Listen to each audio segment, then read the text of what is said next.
இன்றைய முக்கிய செய்திகளில் தமிழக அரசியலில் பெரும் எதிர்பார்ப்பை ஏற்படுத்தியிருக்கும் தாவேக அரசின் திருமண உதவி திட்டம், இது குறித்த முக்கிய அப்டேட்டை பார்க்க இருக்கிறோம். தேர்தல் வாக்குறுதியாக விஜய் அவர்கள் அறிவித்த அந்த பிரமாண்டமான திட்டம் இப்போது நடைமுறைக்கு வர தயாராகி வருகிறது. ஏழை மகளிருக்கு 8 கிராம் தங்கம் மற்றும் பட்டுப்புடவை வழங்கும் இந்த திட்டம் எப்படி செயல்படுத்த போகிறது, இதில் என்னென்ன மாற்றங்கள் வர வாய்ப்புள்ளது, முழுமையான விவரங்களை நாம் பார்க்க இருக்கிறோம். திட்டத்தின் பின்னணி மற்றும் வாக்குறுதி. தமிழக வெற்றி கழகம் ஆட்சி பொறுப்பேற்ற பிறகு மக்கள் பெரிதும் எதிர்பார்த்து காத்திருக்கும் திட்டங்களில் முதன்மையானது திருமண உதவி திட்டம். ஏழை எளிய குடும்பத்தை சேர்ந்த மணப்பெண்ணின் வாழ்வாதாரத்தை உயர்த்துவதற்காக தாவேக தலைவர் விஜய் அவர்கள் தனது தேர்தல் பிரச்சாரத்தின் போது எங்கள் வீட்டு பெண்கள் அனைவரும் பொன்னகையுடன் மணமுடிக்க வேண்டும் என்று உணர்ச்சிகரமாக பேசியிருந்தார். அந்த வாக்குறுதியை செயல்படுத்துவதில் தாவேக அரசு மிகுந்த முனைப்புடன் செயல்பட்டு வருகிறது. அரசு எடுக்கும் நடவடிக்கைகள். வெள்ளை அறிக்கை.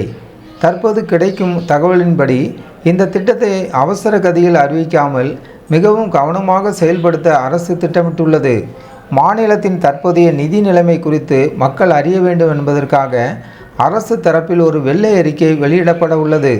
நிதிநிலை குறித்து தெளிவான பார்வை கிடைத்த பிறகு நிதியமைச்சர் மரிய வில்சன் அவர்கள் தாக்கல் செய்யப்போகும் வரவு செலவு திட்டங்களில் இந்த திட்டத்திற்கான நிதி ஒதுக்கீடு குறித்த அறிவிப்பு வெளியாகும் என எதிர்பார்க்கப்படுகிறது. திட்டத்தில் வரக்கூடிய மாற்றங்கள். ஓர் அலசல். மக்கள் மத்தியில் எழுந்துள்ள மிகப்பெரிய கேள்வி இதுதான். தேர்தல் அறிக்கையில் சொன்னது போலவே கிடைக்குமா அல்லது மாற்றங்கள் இருக்குமா? அரசு வட்டாரங்கள் கூறுவது என்ன?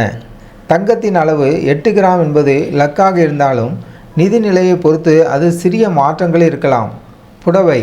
பட்டு புடவைக்கு பதிலாக தரமான மற்ற வகை ஆடைகள் அல்லது அதன் மதிப்பு இணையான பிற உதவிகள் குறித்து அரசு ஆலோசித்து வருகிறது. ஆண்டு வருமானம் 5 லட்சம் ரூபாய்க்குள் இருக்கும் குடும்பங்களுக்கு முன்னுரிமை வழங்கப்படும் என்பது தொடரலாம் அல்லது பலனை விரிவுபடுத்த வருமான வரம்பு உயர்த்தப்படவும் வாய்ப்புள்ளது.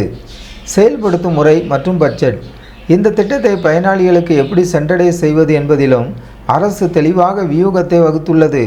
இதற்கென பிரத்யேக இணையதளம் உருவாக்கப்படலாம் அல்லது மாவட்ட வாரியாக சிறப்பு முகாம்கள் நடத்தி விண்ணப்பங்கள் பெறலாம்.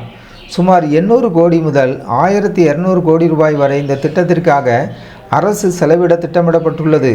மாநிலம் முழுவதும் ஒரே நேரத்தில் தொடங்காமல் முதற்கட்டமாக சில மாவட்டங்களில் முன்னோட்டமாக செயல்படுத்தப்பட்டு அதன் பின் மாநிலம் முழுவதும் விரிவுபடுத்தப்பட வாய்ப்புள்ளதாக கூறப்படுகிறது.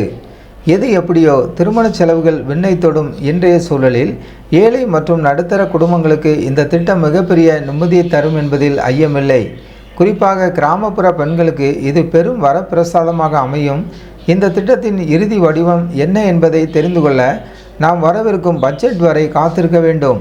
இது தொடர்பான அடுத்தடுத்த அப்டேட்களை உடனுக்குடன் வழங்க காத்திருக்கிறோம். நமது மரியா நோவா நியூஸ் சேனலை சப்ஸ்கிரைப் செய்யுங்கள்.